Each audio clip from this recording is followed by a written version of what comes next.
बिहार में महागठबंधन में दिखने लगे टूट के आसार। कुढ़नी विधानसभा सीट पर उपचुनाव, बनेगा तेजस्वी की टेंशन। उपचुनाव में आरजेडी के सहयोगी दल ने किया चुनाव लड़ने का ऐलान। पार्टी के अध्यक्ष खुद चुनाव लड़ने के दे रहे हैं संकेत। गोपालगंज विधानसभा सीट पर आरजेडी को मिली हार से हर कोई हैरान है। गठबंधन ने इस सीट पर पूरी ताकत लगाई, फिर भी सीट नहीं जीत पाई।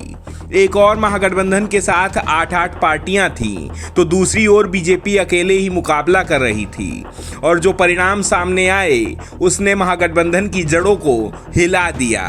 मोकामा से आरजेडी को जीत भले ही मिली, लेकिन जीत का अंतर कम हो गया, जबकि जीत का क्रेडिट महागठबंधन से ज्यादा अनंत सिंह को मिल रहा है, क्योंकि वो इस सीट से निर्दलीय अभी चुनाव जीतते रहे हैं। ऐसे में महागठबंधन और बीजेपी के आधार की परीक्षा अब कुढ़नी सीट पर होनी है। यहाँ किसी के पक्ष में कोई सहानुभूति लहर नहीं चलेगी। किसी बाहुबली का क्षेत्र में ऐसा दबदबा भी नहीं है जो परिणाम को प्रभावित कर दे।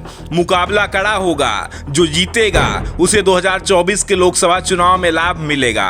हारने वाले की हवा खराब हो जाएगी। चुनाव से पहले बीजेपी और महागठबंधन ने अपने पक्ष में हवा बनाने की कोशिश तेज कर दी है, लेकिन चुनाव से पहले महागठबंधन के सहयोगी उसे झटके देते दिख रहे हैं। महागठबंधन से आरजेडी का ही उम्मीदवार मैदान में होगा, ये साफ है। वैसे भी बिहार में जितने भी उपचुनाव हो रहे हैं उसमें महागठबंधन का उम्मीदवार ही दिखाई दे रहा है।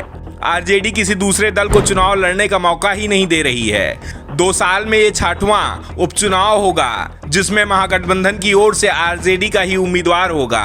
अगर 2019 में महागठबंधन के सीट शेयरिंग को देखा जाए तो 2 सीटों पर उम्मीदवार सहयोगी दल का लड़ा था, लेकिन अब आरजेडी की नीति साफ है, उसे अपना आधार बढ़ाना है, भले ही महागठबंधन की कीमत पर ही इसे बढ़ाना है। नीतीश कुमार तो आरजेडी के सामने हथियार ही डाल चुके हैं। इसे लेकर आरजेडी के सहयोगियों में भी खटपट शुरू हो गई है।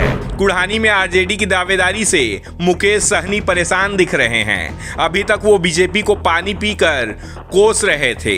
बीजेपी ने उनकी पार्टी को तोड़ा था। वीआईपी के 3 विधायक थे और तीनों को बीजेपी ने अपने पाले में कर लिया था। उसके बाद से ही सहनी बीजेपी के खिलाफ ताल ठोक रहे थे। उम्मीद तेजस्वी से कर रहे थे, लेकिन तेजस्वी यादव ने उन्हें भाव नहीं दिया है।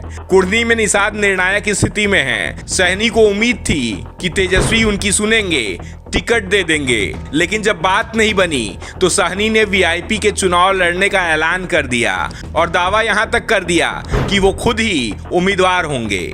16 नवंबर को कुढ़नी से नामांकन करेंगे। सहनी एक बार फिर बीजेपी की ओर देख रहे हैं। अगर बीजेपी से बात बनती है तो एनडीए में भी शामिल हो सकते हैं। लेकिन पिछले दिनों सहनी ने बीजेपी को लेकर जो कहा था वो रास्ते में परेशानी खड़ी कर रहा है। सहनी को उम्मीद है जिस तरह से चिराग पासवान की एनडीए में वापसी दिख रही है, वैसे ही उनकी भी हो सकती है। सहनी को जितनी जरूरत बीजेपी की है उतनी ही बीजेपी को उनकी दिख रही है, लेकिन परेशानी सहनी के बयान ही बन रहे हैं। चिराग पासवान भले ही एनडीए से अलग हो गए हों, लेकिन उन्होंने बीजेपी नेताओं के खिलाफ कभी बयान नहीं दिया। पीएम की तो वो तारीफ ही करते रहे। नीतीश पर वो लगातार निशाना साधते रहे।